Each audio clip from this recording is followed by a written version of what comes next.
Hey, everybody, good morning or good afternoon, whatever time it is that you might be joining us in your part of the world. It's Chad Horn and Michael Beck with Think GTM and the ChatGTM podcast coming to you live, at least at this moment, from Tampa, Florida and Boston, Massachusetts. Chad, how you doing today, my friend? Doing good. The weather's perfect. Excited to have you visit my hometown, first time ever, next My week. Lord. Mhm. Oh, my Lord. Oh, my Lord. Yeah, so what are we doing next week? What is that? Well, you're doing a lot of baseball. Let's start there, and then we're heading over to the restaurant marketing workshop. So for our guest who's puzzled off screen right now, Kobby, I've accepted a invite from Rev Ciancio. He is going for a world record run to do the most baseball games seen in one day and the most baseball games Wow, in a 24-hour period. So it's yeah, amazing. and then we go to this event in Boston. And thankfully, we're done traveling for a little while, so we can actually hunker down and just bang out some work instead of just creating awesome content with awesome guests. Well, Chad, There you let's go go. ahead and do our read in and get Kobby out of the green room, so to speak, and let the world know what we're talking about. So here goes. So today we're breaking down a different approach to healthcare, one built around actual user experience, not just coverage. We're joined by Kobby Amoah, CEO of River Health, where they're rethinking how care is delivered, how the tech is built, and how employers actually see ROI. We get into what most healthcare products get wrong on experience, what it takes to build this from a technology standpoint, and why employers are starting to rethink where they spend. And we'll close with where River Health is going to be heading next and where you might be able to meet this exciting team and understand what they're bringing to the world. So for now, let's get going. Kobby Amoah, the stage is yours. Welcome to the show. Thank you for having me, Michael. Super excited to be here. Dude, last time we saw you, we were standing Riverside in Chicago and you ran out the door. Where'd you go to from there? Like you were a man on the move. I had to make it back to Minneapolis. We had a few meetings to take here, some prospects to meet. But super excited to chat with you today, and I'm glad I was able to share a little bit more about our plans in Chicago. Love it. Love it. And the more I get to know you, the more I start understanding how really important the category you support is. It's not just about speed of service and some really cool things that are important to restaurants, right? But I think the thing that restaurants talk about often, but we don't see exhibit as much as we'd like to, is how they really care for their employees. Being thoughtful, being that employer of choice, and finding solutions that are going to make life easier for their employees. Because let's face it, a lot of these restaurants the restaurant employees live paycheck to paycheck. They're one paycheck away from poverty in some cases, and having solutions like what you bring is so incredibly meaningful. So let's talk a little bit about that. Um, well, actually, let's start out with when thinking about how the healthcare industry is today, and my own experience, it seems really complex to navigate and get to what you want and figure out your formularies and all this other stuff. So, Kobe, what does healthcare still get completely wrong about user experience, and why do you think they haven't fixed it yet? And what are you guys doing to solve that? Yeah, that's a great question. And so, when we think about healthcare and health insurance, we try to really separate the two, right? So, healthcare is not the same as health insurance, right? Healthcare is the experience, right? When that patient shows up to see their provider or get their prescriptions and how they feel when they interact with the healthcare system. That's the healthcare care delivery component of it. The insurance piece is more of like how you actually pay for it and who pays what, right? Right. So these are like very different experiences. Now, the reality is how healthcare gets paid for and who pays for it can really impact how care is delivered. So they are Mm-hmm. connected, but they are not the same thing. So our approach to care delivery and healthcare when we designed our health plans is to say, hey, we want the healthcare experience to be as simple and easy for our members as possible. So Mm-hmm. for the everyday healthcare services you're going to use, so think of it as like the 90% of healthcare services the average patient is going to use on a day-to-day basis. We're going to really simplify that so that you don't have to think about co-pays or deductibles or out-of-pocket costs when you're going in to get those services. So you can forget about how it gets paid for a bit, and you can access these everyday healthcare services at no cost to the member. So if you look at our plans today, it starts with virtual primary care at the center of it all, right? So when you sign up for River Health, we're asking for your location and a brief health history. And based on that information, we assign you to a dedicated virtual primary care provider. And that person becomes your go-to PCP, right? a lot of the employees in the food and beverage industry we serve today just don't have dedicated primary care providers, right? They just don't have the time to try to book an appointment 6 weeks in advance and maybe drive to the primary care provider's office, sit in a waiting room before they're seen. So we actually bring the primary care provider to you, and we're giving you that dedicated provider, and you can build a relationship with that PCP. So, if Dr. Brown is your go-to PCP on the River Health platform, every time you're sick or you need a prescription refill or you have a healthcare question, once you log on, you're always connecting with Dr. Brown. Of course, unless if the doctor is taking a vacation or something of the sort, then we'll connect you Right. to another provider, but you have that dedicated PCP. And you can think of that virtual primary care provider as your healthcare quarterback. They can manage your healthcare needs within the River Health ecosystem and beyond. So if you need a referral, for example, they can actually facilitate that.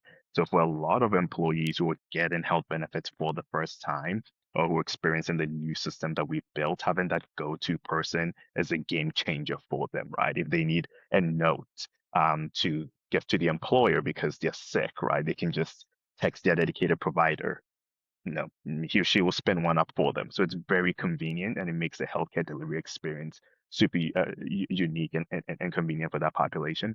But that's just one component of it, the virtual care piece, right? We spend a lot of time thinking about how hourly workers, especially in food and beverage, how they go about their day, what their work schedules look like. And I think for most people, it's pretty simple to say, hey, I'm going to go pick up my medications after my shift, right? But if Mm-hmm. you have people who are either working late or they work a long shift, they get home, they're tired, they just don't have that ability to do that. So all of our plan design comes with like free mail order delivery for all of our medications, right? We partner with Amazon Pharmacy. If your virtual provider writes a prescription or an in-person PCP, we can deliver it to your doorstep at no additional cost to you. So that's two. Now for an in-person network of providers, if you want to see a provider in person, it's also very retail and urgent care clinic heavy, right? Most workers in the food and beverage industry just want to be able to see a provider and get back to work. And so if they have to call and they have to wait for 4 weeks before they can get an appointment, they're either getting their schedule 2 weeks in advance, right? So they can actually make plans 4 weeks in advance. But with an urgent care and with our walk-in clinic partners, you can go to all CVS Minute clinics, for example, across the country and just walk in and see a provider and they can take care of you. So the entire benefit solution that we offer is designed to not only offer affordable healthcare, but most importantly, convenient and hassle-free healthcare. So that's kind of how we think about healthcare versus health insurance. So Got it. Kobby, even as you're describing your services, I'm remembering earlier this week on LinkedIn on a post we accused you guys of being innovative, which is usually a word technology companies are labeled, if they're doing Yeah. doing it right. Do you Yeah. guys think of yourself as innovative and innovators? I mean, sounds a little self-serving, but definitely, right? And like the way we think about it is we just don't build technology for technology's sake. We think of tech as a way to reduce the cost of care delivery for our members. And so if we can build tech to enable that, we're going to do that, right? So a good example, Chad, is how we pay providers when our members go to see like a doctor or go to an urgent care. Instead of like the traditional healthcare system, once you sign up for health insurance, you're issued an insurance card, right? And then you go to the doctor's office, they punch in that number, and then they're checking to see if they're in network with your insurance provider, and then they file a claim, and then it goes to a clearinghouse, and someone is going to like adjudicate and adjust the amount, and then the insurance company pays it, and maybe like 4 weeks later you get a bill saying, okay, your insurance company paid 80% of it, now you're responsible for 20% of it, and that's a bill you didn't plan for, and Right. it's like a whole thing. It could take some time to go see the provider today. You're going to get a bill in like in 3 months. It's insane, right? I get And weird so letters that say they may or may not pay. It's not even defined. here, You may exactly, be on the right. hook. Exactly. You may be on the hook, you like Yeah. you never know. And like at like every step in the process, someone is getting paid, right? That clearinghouse is getting paid, the claims educator is getting paid, right? Someone's getting paid, and that all adds to the cost of healthcare. So in our system, we're like, well, we can do all of that. We want to keep the cost of care really low. So we use like a MasterCard system. So you sign up for River Health, instead of issuing you an insurance card, we're giving you a River Health branded MasterCard, right? And so when you show up to any of our partner clinics, instead of showing them an insurance card, you're just swiping the card or, doing the tap to pay thing, just like you're buying something from the shop, right?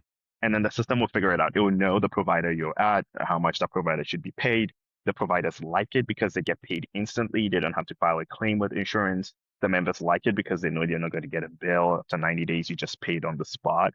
It's a very easy transaction. And we had to build this new system in order to deliver payments to our provider partners. So when we think about like innovation and technology, these are some of the things that we do internally to make sure that care is convenient for members, but most importantly, it's also affordable and we don't have like a thick middle layer, right? We just want to be as close to the metal as possible, but just getting the providers their money, getting the members the care that they need.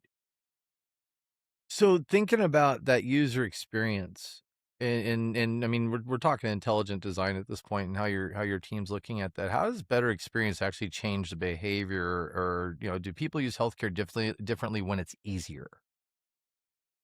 Yes, definitely. They do use it when it's easier. And like I would say, one thing I'd say is like people are used to how insurance works today. So when you are shipping a new system, there's a bit of an educational, like there's a bit of a learning curve over Mm-hmm. there, right? Everyone is used to getting an insurance card. So when they sign up for your plan and you give them like a MasterCard, it's like, okay, what am I supposed to do with this, right? Right. So there's definitely that learning curve. But once people understand how the system works and what you're offering to them, their attitude towards healthcare changes significantly, right? One example I cite quite a bit is, with our plans, like any other traditional health insurance plan, annual physicals are covered at no cost to the member, right? The ACA requires health insurance companies to do that by law, right? Mm-hmm. And so you tell the member that if you go in for your annual physical or well woman exam is going to be $0. What the member doesn't know is if you go in for your annual physical, you're supposed to keep it as an annual physical. So if the doctor goes like, hey, okay, we're done with your physical. Is there anything else? And you go like, okay, well, I think I have some back pain. Like all of a sudden, it's not an The annual gear physical anymore. shifted. Yep. The gear shifted, right? And you don't expect members to know this, or you don't expect members to sit in front of their primary care provider and not tell them what's going on with them because they want it to be coded as an annual physical. So in our system, like, well, it doesn't matter if it's an annual physical or a sick visit or like a review, whatever it is, we're covering that visit with your PCP at no additional cost to you. So you can, tell your PCP whatever you want to tell them or whatever you need to tell Right. them. And you see that in the data. People are more open with their providers. We have a chronic condition management module built into our system. People are more engaged. That way they're able to get the care that they need quickly, right? So you can see a change in behavior when the members understand what they're getting, and the value that it actually delivers. Chad? So Kobe, you highlighted how traditional healthcare is old, archaic. People have to get used to it. It's not natural. It certainly doesn't match, consumer behavior and preferences today. It strikes me that like this is a time where things are changing faster. So I'm curious from whether it's technology, consumer behavior, preferences, what are you tracking out there in terms of how those things are shifting that you think are going to change how even you guys deliver services? Um, that's a kind of open-ended question, but you probably are thinking about that. Yeah, that's spot on, right? Like in the AI era, like things change on a weekly basis, right? That's how fast we're seeing things change today. And I think consumers and patients are also getting used or are more open to direct to consumer offerings. So you see companies like Hims and Roman where they're running ads during the Super Bowl, right? Like it used to Mm-hmm. be like a thing that only pharmaceutical companies did, and like now you have like direct to consumer healthcare companies doing this as well. And the other variable here is healthcare has become so expensive. It feels like the whole system is reaching a breaking point right now that everyone is complaining about it, right? Like I'm on the phone with employers who are getting like, 33%, 45% renewals on their health insurance plan. Everyone's like, okay, let's talk about it now. On the political level as well, we've seen things like the premium subsidies, the enhanced subsidies on the ACA go away, right? So people are starting to feel the pain now. And so it feels like a perfect storm to introduce alternative solutions that people are going to be open to, right? It's like, in the past, like no one got fired for offering a Booker plan, right? So, for those who are not in insurance space, so the Booker is like Blue Cross, United, Cigna, and right. Those are sort of like the standard plans you renew and life goes on, right? But now these plans are super expensive that employers and groups are just looking for new alternatives. And so that's a great opportunity for us to one experiment with different plan designs, right? We think we have a unique model today but we Yeah. don't think this is the model that's going to work, 3 years from now. Like we always want to be able to build new things into a system. The outcome we're optimizing for here is access and cost, right? So, whatever changes on the left side of the equation, like we're going to do that just to improve those two outcomes on I. It's funny, you hear the words broken and archaic systems, and I literally, it was last night I was watching a stand-up comedian. His whole bit was about when you walk in the doctor's office and they give you that stack of forms to fill out when they already have all your damn information in the first It's place, right? 100%. Yeah. Yeah. I was laughing because I literally just went through Yeah. this experience. Like, don't you already Yeah. have all this info? Uh, Yeah.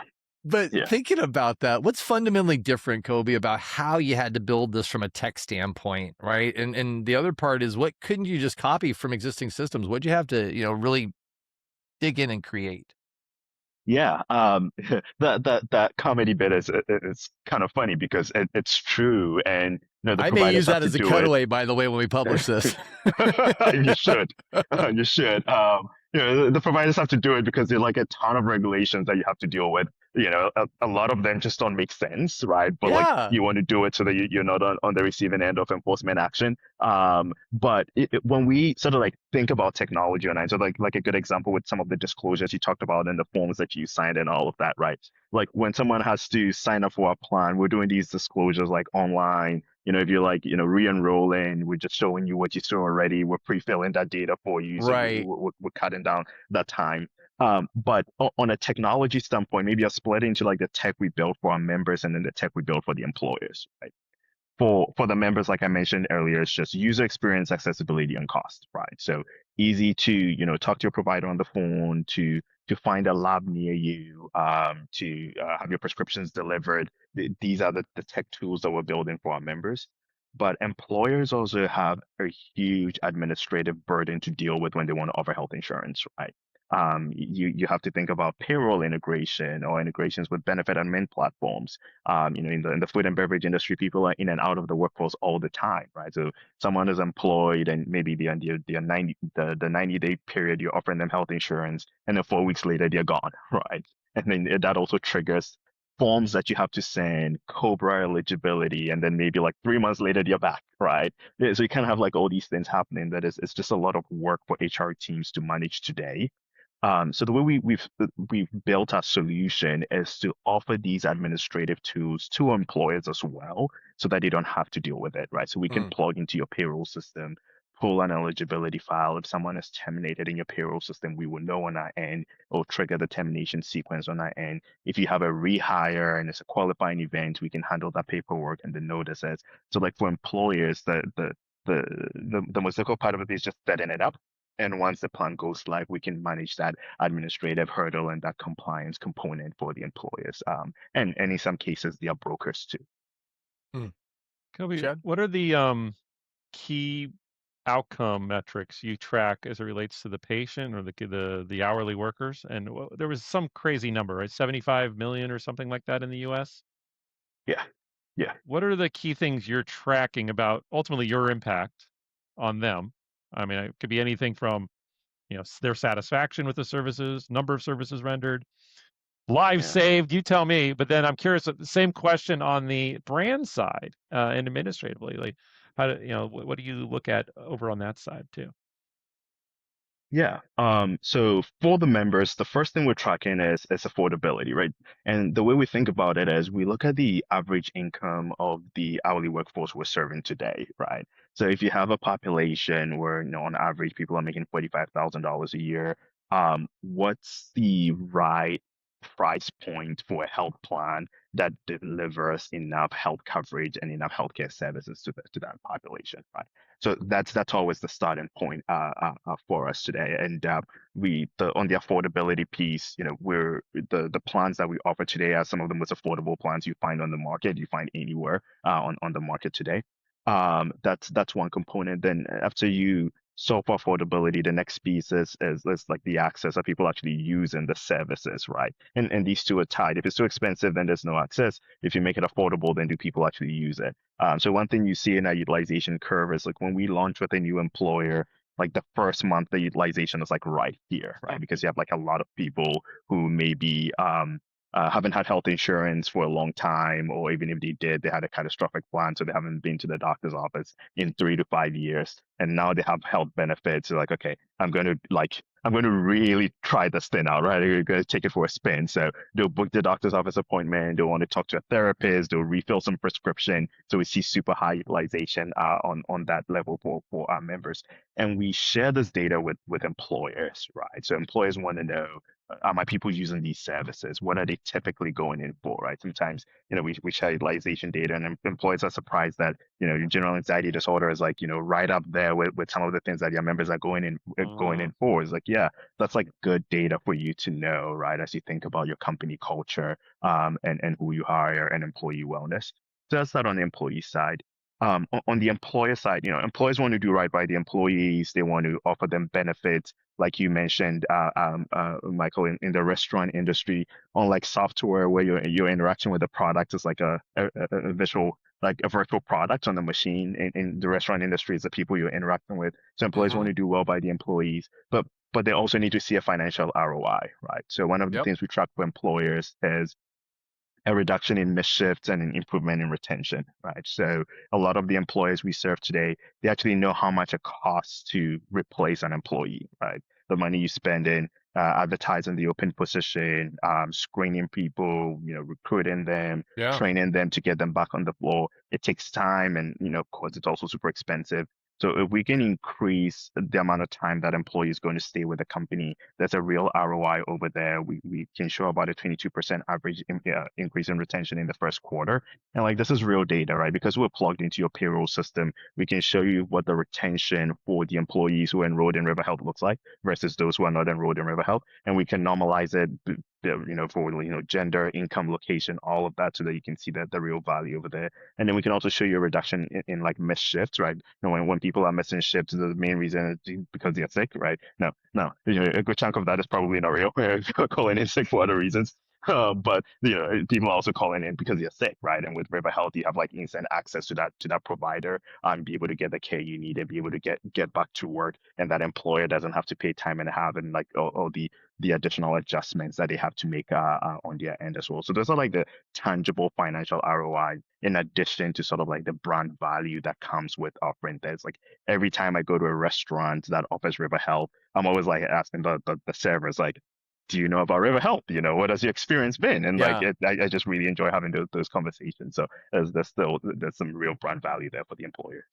I love that. ROI is sometimes ROI should never be mystical, or you don't know why you're getting ROI. Yeah. And it sounds like you have real cost predictability and understanding utilization and employee satisfaction, standing up that value as the employer of choice offering these kind of solutions. When you're Exactly. talking to these brands, and or it's either in the sales process or after. Because sometimes they pick you because they need you. Other times they pick you because they have this aha moment, and somewhere the aha moment happens. When does that employer really get it? Or what is that realization that they happen to have? Yeah. Like, maybe So the first metric or result that changes their mind. yeah, I think like the first, like, the aha moment is actually usually at the first QBR, like when you do the Mhm. first quarterly business review.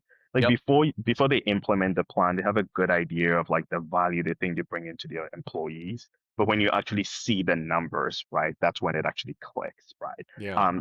Since like we started the company, we've never churned a jumbo employer through date, because they can actually see the real ROI on Yeah. the platform. And when we do those quarterly business reviews, that's when it clicks. And then for the members too, the first time they use a healthcare service, that's when it actually clicks for them, Mm. right? That, oh, I was actually able to use this MasterCard to pay for the care, and I didn't have to pay anything out of pocket. Like, this is great, right? So if you look at our NPS and like the member reviews, that's usually what happens. Like, okay, what's that first service I need to use, and I'm going to be sticky after that point. So I have one follow-up question on that too. So, and it might be a contentious question, but I'm curious what you'd say. What's something that the healthcare industry believes that you think is completely wrong?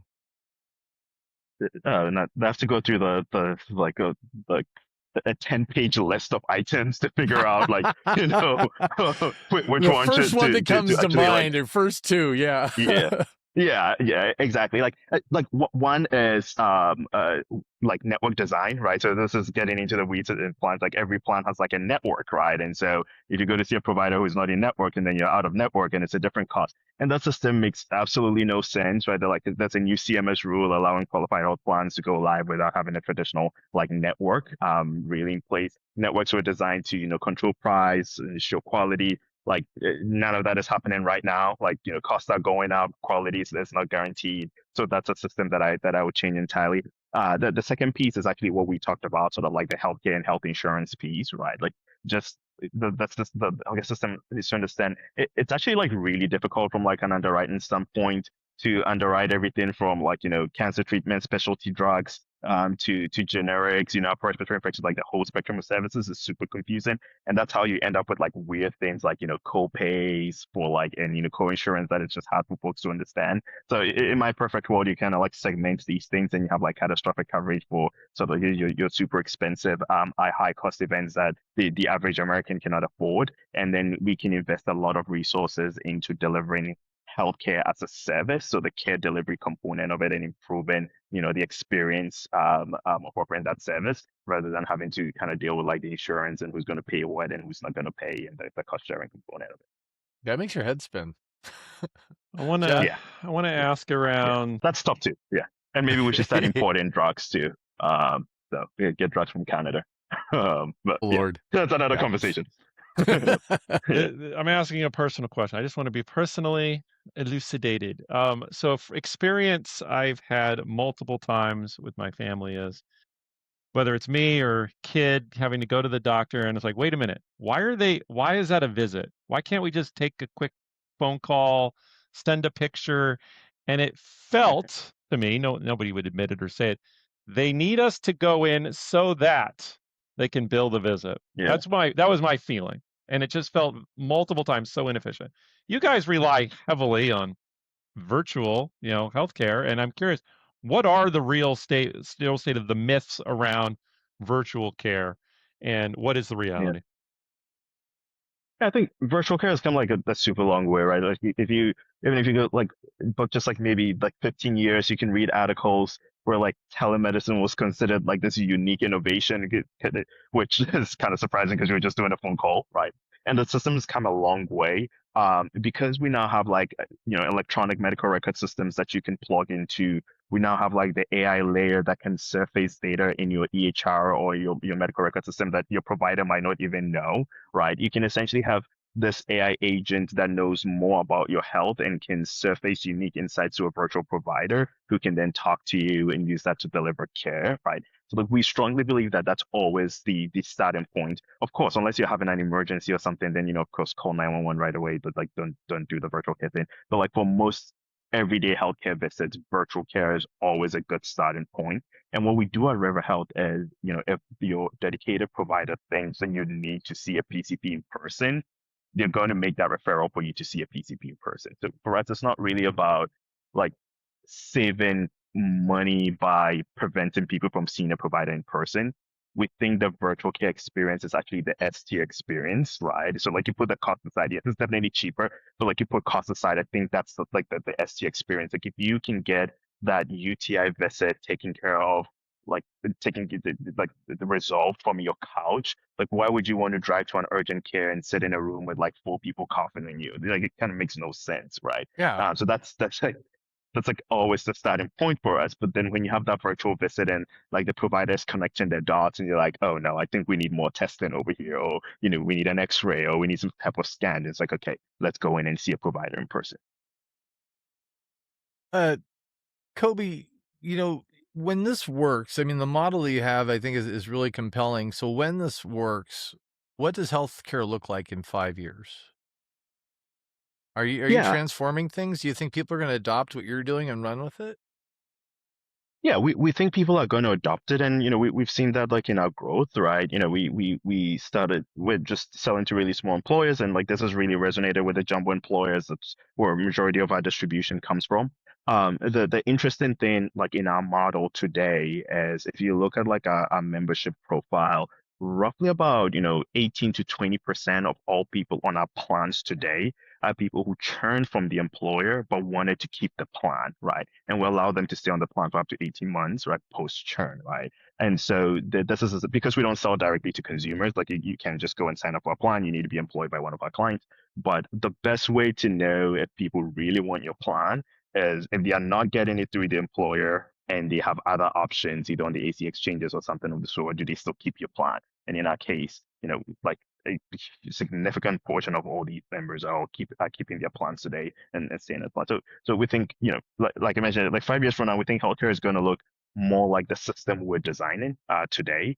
But of course, there are a lot of variables, and the most important thing for us is like if the data changes, like we will change our plan design, right? So like in some future state where maybe you have like a single payer model or something of the sort, like we will adjust our model to be able to support the systems that make sense at the time. Thank you. Chad, I think we got one more before Yeah. we hit the rapid So fire round. I think the next time we're going to see you in person is at the Surtra event in Yeah, July. So I wanted to ask you yeah. about that. What is that organization to you guys, and talk about that event and what you're hoping to see happen there. Yeah, so I think this is the third year in a row where we're sponsoring the Chain Restaurants and Total Rewards Association event.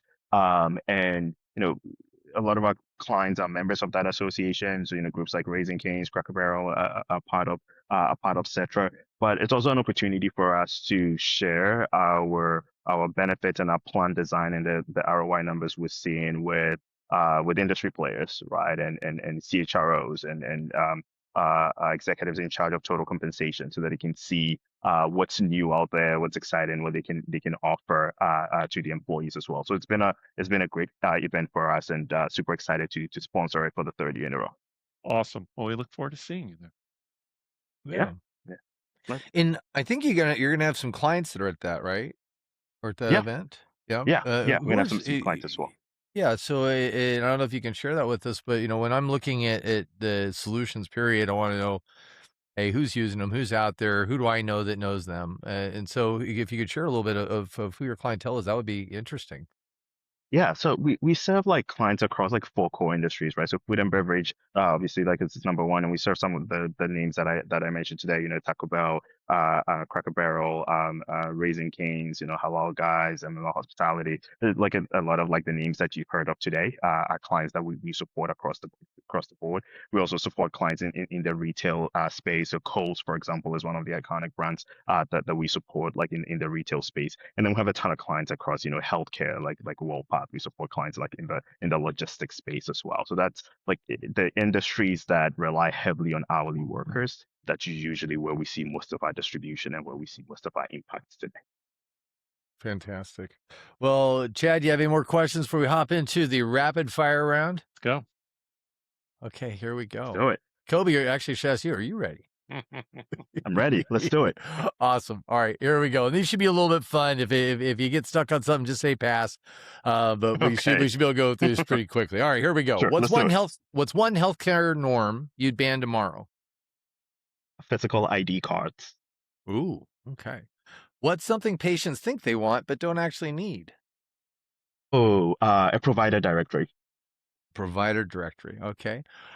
What's a product outside of healthcare you wish you'd built? Oh, the iPod with the wheel, and I wish Apple would bring it back. I love that. I own an old one. I can listen to music and I Oh, don't the have to look at jog this giant disc. screen. Yeah. Yeah, jog Yeah, disc, and I I love love that. that feedback when you're kind of spinning it That little around. bit of It's like haptic. I know that haptic it's amazing. So I wish would bring that back, but I love that. I love that thing. I love it. One word to describe the future of healthcare.